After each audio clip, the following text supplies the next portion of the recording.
Thank you very much for doing this. You are known as a photojournalist who's done some amazing things over the years, covered some pretty awesome situations, awful situations, wars, famines, the tsunami, and also some broader work in the commercial space too.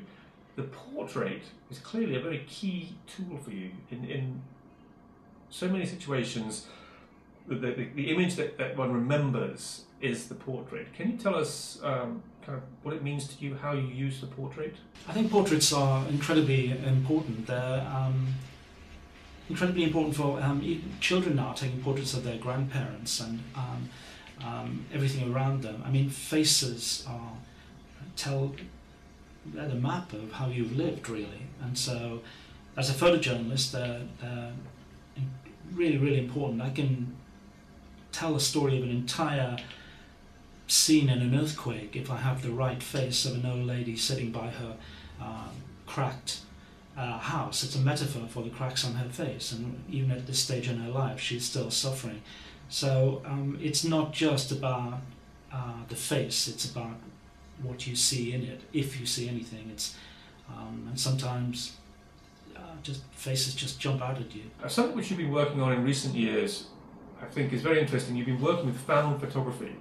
You've basically recorded the pictures that people have used themselves in war situations, or you've found in situations. I'm thinking particularly of 9/11 and the tsunami. Can you tell us a bit about how you've worked with those photos? Well, we're surrounded by imagery everywhere, and I'm fascinated about people's photo albums and how important photography is to people.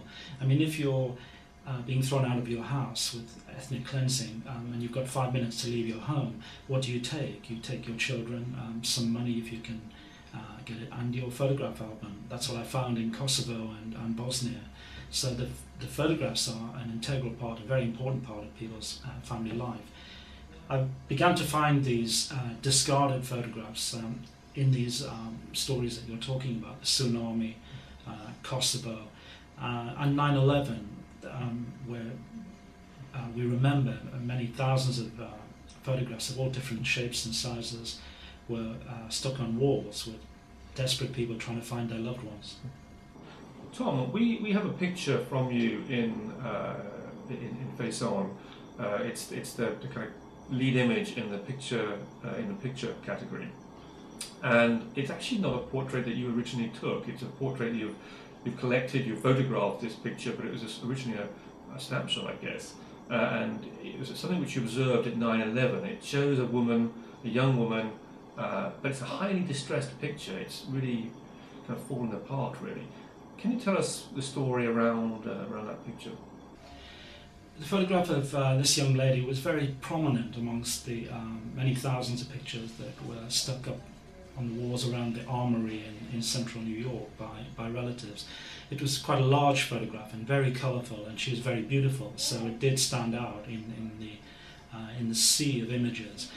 I photographed many of these images as part of this project, and I was struck by how, as the days went on and the rain came and the sun shone, that this photograph began to disintegrate, and it became almost a metaphor for the fact that she wasn't going to be found. She was on the 20th floor of the World Trade Center. In fact, I talked to her brother a few months later, and he and the family did feel that as well. As the days went on and the photograph began to disintegrate, they lost hope. With each of these found portraits, there's obviously a story that lies before it, around it, beyond it. And I know that's something that really interests you and that you've been working on, indeed, following up on what you found. Can you tell us a bit about how that works? Well, 6 months after the 9/11 tragedy, I actually called the numbers on some of the most interesting faces that appeared in these photographs. For instance, I talked to Craig Staub's wife, who the poster told me was expecting their first child, and I went and made a portrait of Tracy and their first child. So to run it as a feature 1 year after. With Mary Lou Haig, for instance, I talked to her best friends. It's fascinating to see their faces now. I mean, they're so kind of optimistic and happy and alive. To think that they were lost in a terrorist action like that is really tragic. So they're interesting historical documents.